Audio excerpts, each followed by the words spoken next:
நம்பி ஆரூரனுக்கு திருமண வயது வந்துடுது. மன்னன் என்ன பண்ணுறாரு, தன்னுடைய வளர்ப்பு மகனுக்கு கல்யாணம் பண்ணி பார்க்கணுன்னு ஆசைப்பட்டு எல்லா ஏற்பாடும் பண்ணுறார். கல்யாணத்துக்கான ஏற்பாடெல்லாம் பண்ணி திருமண நாளும் வருது. அன்றைக்கி மணமகனும் மணமகளும் மணமேடையில் அமர்ந்திருக்க சிவபெருமான் ஒரு ட்விஸ்ட் வைக்கலாம் இந்த கல்யாணத்துலன்னு சொல்லி ஒரு முதியவர் போல் வேடம் கொண்டு மண்டபத்துக்குள்ளே வரார்.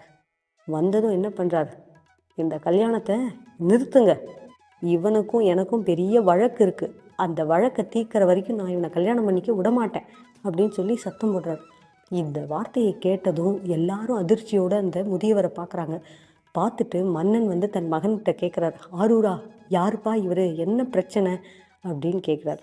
அதுக்கு ஆரூரன் சொல்கிறாரு, அப்பா, இந்த பெரியவர் யாருன்னே எனக்கு தெரியாது. பெரியவரே, ஏன் என் கல்யாணத்தை தடுத்து நிறுத்துறீங்க? உங்களுக்கு என் மேலே என்னதான் வருத்தம்?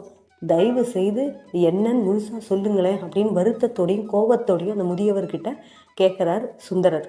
உடனே அந்த முதியவர் அவரோட கையை பிடிச்சிட்டு, நேராக என் கூட வா, அப்போ தான் உனக்கு அந்த வழக்கு என்னன்னு புரியும் அப்படின்னு சொல்லி தரன்னு இழுத்துன்னு போகிறார் அங்கே இருக்க கோவிலுக்கு.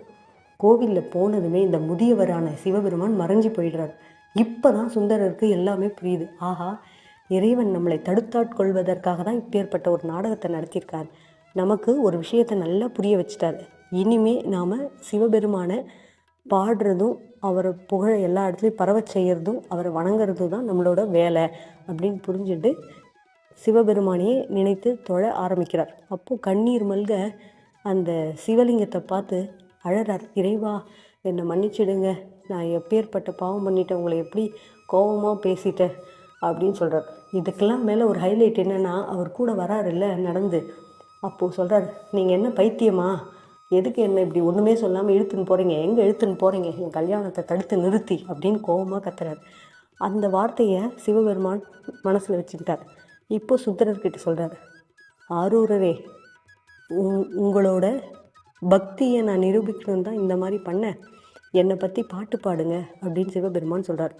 அதுக்கு அழுத கண்களோடு இவர் என்ன சொல்கிறார், இறைவா, என் கண்லேருந்து இந்த கண்ணீரும் நான் செய்த பாவமும் தான் என்கிட்ட இருக்குது, உங்களை எப்படியெல்லாம் நான் விமர்சிச்சிட்டேன், என்னெல்லாம் சொல்லி திட்டேன், உங்களை போய் நான் பித்தான்னு சொல்லுவேன், பைத்தியம் சொல்லுவேன்னு சொல்லி அழறார், என்னை மன்னிச்சிடுங்கன்னு.